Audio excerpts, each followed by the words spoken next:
What is going on, guys? My name is All Sickness. We are here today for an updated version of my OBS settings for 2021. So obviously we're just got to get straight into it. So here we are with the OBS program. I just made it a little bit bigger so you guys know what is going on. So first of all, let's just get straight into it. Obviously you got to go down to settings right down there, or you can go file and then settings right there, and then this little window right here would just pop up. Right, so first of all, theme, it is defaulted onto dark, but I do prefer the theme of accurate. It just looks so much better personally, but that section is really up to you. And then the rest of it, really up to you. For example, automatically record when streaming, pretty damn cool feature, but I always press record once I've passed the intro stage, so I'm saving on disk space basically. So yes, the next step, obviously stream, we aren't really focusing on that today as this is recording settings,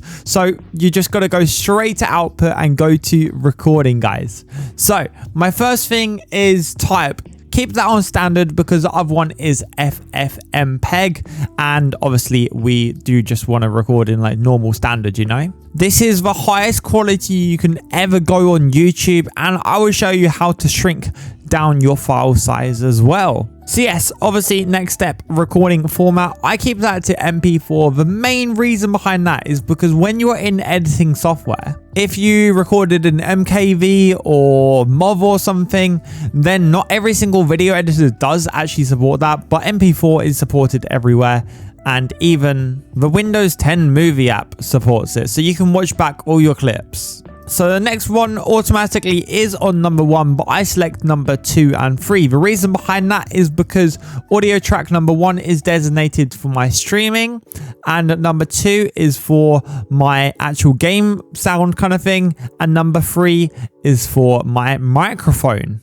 But yes, that is that's the main reason I use OBS, just because you can do multiple sources, and it's so good. It's a lifesaver, honestly. So next one is Nvidia nvenc H.264 in brackets new. Don't use the old one basically because it doesn't give as high quality as the new one does. Rescale output, do not touch that. We'll be going onto the video tab any second now. Custom muxer settings are literally up to you. Don't know really how that works, but yeah, just Google it, I guess, but it's not going to increase quality. Right, so let's scroll down right down here. So it says rate control. We do have different options. So there's CBR, CQP, VBR, and lossless. So basically, the reason I use CQP is because it is called constant quality preset. That is what Handbrake uses as well. We'll do a tutorial of that in the future.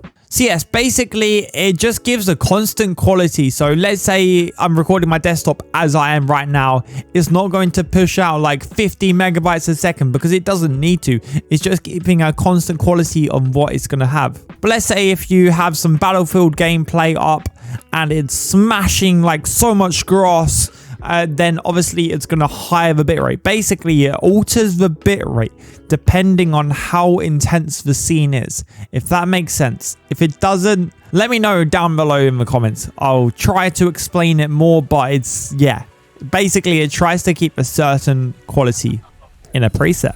And if you do go below 22, then it's potentially pointless, honestly. After YouTube compression, you cannot see a difference, and remember, I do upload in 4K 60 frames per second because I want that crisp gameplay. Keyframe interval, do not touch unless you are streaming, but obviously this is a recording video.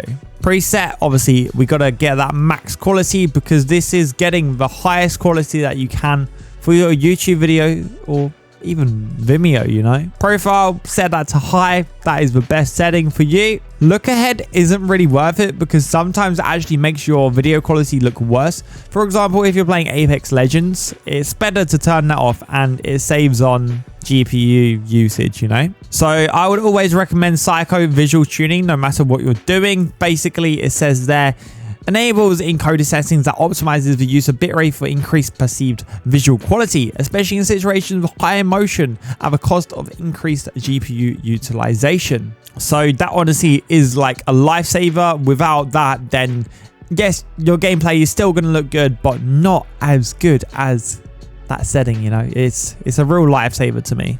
GPU, keep that to 0 unless you do have SLI, but OBS doesn't really like SLI kind of thing, you know. It's not, SLI is dying basically. Max speed frames, keep that to number 2. And I did forget something, recording path, just put that to whatever you want. It doesn't really matter as long as it's a fast enough hard drive to record your gameplay. Or even SSD if you're feeling a little bit pricey. Or even an SSD.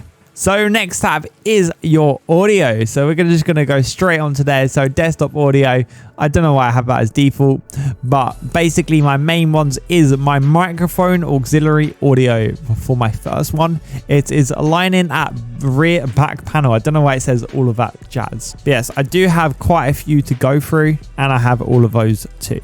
But yes, basically that is my gaming PC and that is how I get all my audio from like one PC to another. Literally just like an audio cable. It's amazing. But yeah, that's what I use for the microphone, I guess. And then my microphone too is mic in for my Elgato Wave 3 actually, not just a 3. But yeah, that's what you can currently hear me on right now. Hopefully the audio quality does sound good and it's all dandy in the hood, you know. But yes, if I just scroll down, basically the rest is just push to talk stuff. It's kind of pointless push to talk, but you can do it if you want. So guys, this is a video tab. So base canvas resolution is basically what your monitor is. So my monitor is actually 4K on my stream PC, but I do game in 1080p 144 Hertz. So I just keep it to 1080p as obviously I am not gaming at 4K. But basically whatever your game is set to, set your base canvas resolution. For example, if you're gaming in 900p, set that to 900p. If you're gaming in 2560 by 1440, set that to that. And then your output scaled resolution. So if I just go back to output, it says rescale output. Basically, if you tick that box, it will be rescaling it twice. So it will be wasting so much hardware. So basically, when I stream in 1080p. But let's say if I was streaming on Twitch or something, then I would go to 720p. So basically, whatever you want to stream in or whatever you want to record in, just put it to that. But I record in 1080p, just very, very high bitrate, as you can see from my settings. And then I do render in 4K just because it gives that little bit edge on the YouTube because compression is so bad for 1080p. So I've actually looked at downscale filter. There is 3 options, but 16 samples does give the best quality. And this video is for the best quality, you know. But yes, keep it at 16 samples. No matter what you do, guys, it will give the best quality. 38 samples might seem better, but it will give you a worse picture. Common FPS values, make sure that is on either 60, 30, 50, or whatever you do want to record your gameplay at. But I record everything at 60 frames per second because obviously all my footage is over 60 frames per second.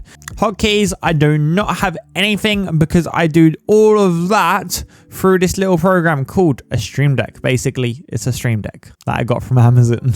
But yeah, that's how I do my hotkeys. So I don't really use these ones, but there is quite a lot and I'll probably use them in the future somehow. And advanced, so if your stream is lagging or if your recording is lagging for some reason, then make sure to set the process priority to high compared to normal, because basically it's going to set OBS above your game. And if your recording is lagging even more, then make sure to run OBS as admin, life changer, honestly. And make sure to leave everything else as default because there's not much else. If you're a competitive player like in Valorant or CSGO or something, can add a stream delay, but obviously this is a recording tutorial. And that is everything for the settings right there. So just press OK right down there and press apply. But yes, guys, I'm now going to end up the video here. I hope that you guys have been very informed today because whenever I do an OBS video, I want to go like in depth, honestly. I love making videos that I'm explaining every single feature of it because if I was watching a video, I would want to know what exactly I am changing. I don't want someone being like, oh, change this, change that, change that. No, I want to know in specific detail what I am actually going to be benefiting from this little change. But yes, as I did say, guys, thank you so much, guys, for watching. My name has been Sickness. You guys have been absolutely awesome. And I'll see you guys in another video of mine. Peace out. Much love. Have a good one, guys. Much love. Dab out.